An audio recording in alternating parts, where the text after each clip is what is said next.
Rudy, are you there? I am here. How you doing? Fantastic. It's early in the morning, but it's okay. I'm surviving. Well, it's an honor to talk to you. I've been a big fan for a long time, and Oh, thanks, man. I'm excited to be chatting with you. And Thanks. excited you're coming to Chicago. We're coming in. Believe me, not sure what it's going to be, but we're coming in, man. There you go. All right, let's go ahead and get started. We were supposed to talk to you back in the springtime, and you had an issue with your knee. I want to know how your knee's doing and how you're recuperating. Let me tell you something. When someone says you have to stay still and stay off of your knee for exactly 3 weeks to a month, to me, that's a death sentence. I mean, I don't know how to stand still, but it was worth it. It was not major surgery. It was just a little bit of a tweak. But thank God we're going back on tour. Let me get out of here quick. And let's be honest, it's tough to dance on the ceiling when you have a knee issue, right? That's what caused it, I'm sure. That's what Now, I caused want it. to ask you about the commencement speech that you just gave at Berkeley recently. Yeah. Was that the first time you ever gave a speech like that? Well, you know what it was. When you do it in front of a university, no, I did it at Boston College. I've done it at a few places, Oxford. I've done speeches before.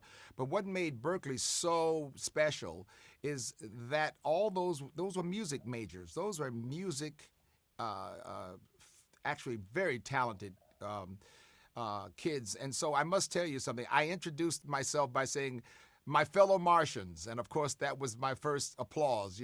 Because to have a room full of creatives, they really appreciated the introduction of the Martians, because that's what we are, really. And if you loved said it. it, then I'm definitely going to believe it. Now, what kind of advice do you give, students, in 2017 from someone who, has written countless songs, been in the band, gone solo? Music videos are, still being talked about, 30 years after they were made. What kind of advice do they get from Lionel Richie? Well, you know what it is. I want you. I tell them all. It's the toughest thing in the world to do is trust yourself. And a lot of times, there's the academic side, which means you can remember everything you read and you can regurgitate it on point. It works like that. But in the creative world, I always ask the question, what are you thinking? What are your dreams? What's on your mind? And I challenge them to put everything else aside and what's on your mind, because that may be the next Bill Gates. You may be the next Zuckerberg. It's really challenging what's on your mind, and that's a little tough thing in this world, because everything that used to be guaranteed is no longer guaranteed with technology now. We've moved on to cyber world and to new innovations. So it's going to be interesting to see where it goes in the future. And these kids are going to be my boss one of these days. So I did best. They could be my boss in the future. Trust me. I'm hanging with them. That's what I Now want let's to do. go ahead and chat a little bit about the tour. You're coming here with Mariah Carey. Whose idea was it to go on tour together? Well, that was my idea. I'm going to tell you something. I think I've created the ultimate when I say this. I mean, when I went out with Tina Turner and I called Tina on the phone and I said, "So what do you think?" And everyone said to me, "What are you doing? I mean, this is crazy. Tina Turner's a rocker, and you're." They gave every excuse in the world why it's a strange combination.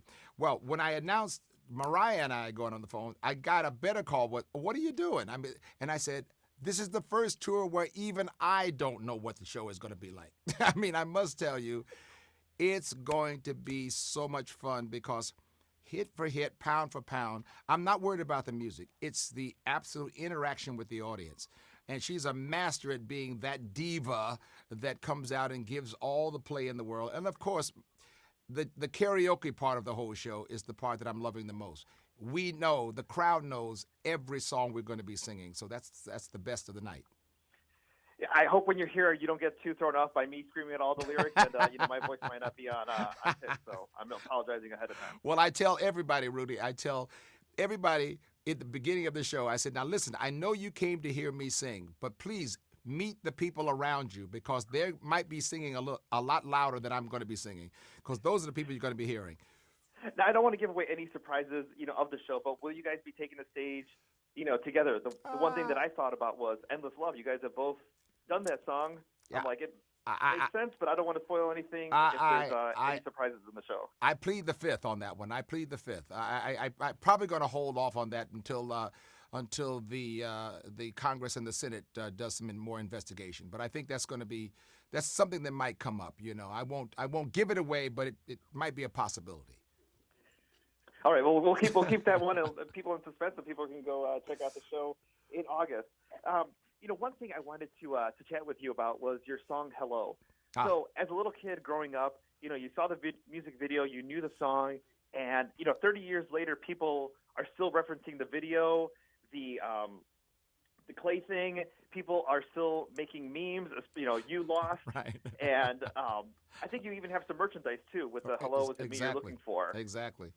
What's it like to have that song? I mean, did you realize 30 years later it would take on a whole nother life of its own? I have to tell you something, Rudy.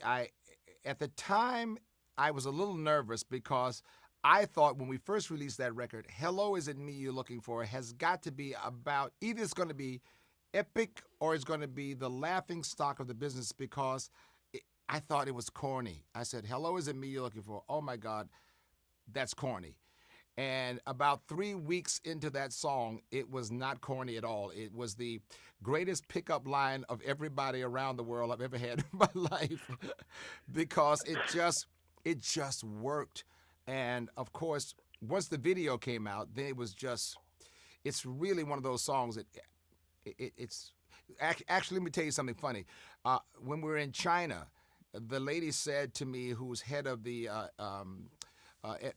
education part over there, they said, "We teach English on your music." How about that in China?